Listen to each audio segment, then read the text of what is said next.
Taste the Daily.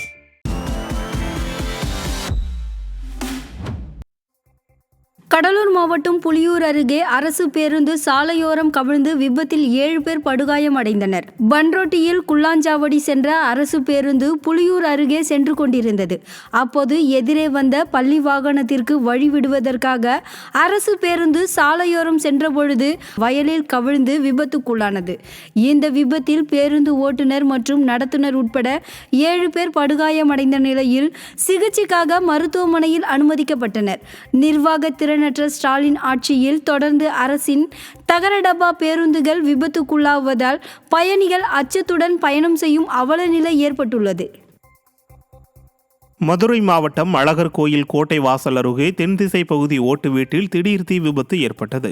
இந்த தீ விபத்து குறித்து சாலையில் சென்றவர்கள் தகவல் அளித்ததன் பேரில் மேலூரில் இருந்து வந்த தீயணைப்பு துறையினர் 1 மணி நேரத்திற்கும் மேலாக போராடி தீயை அணைத்தனர்.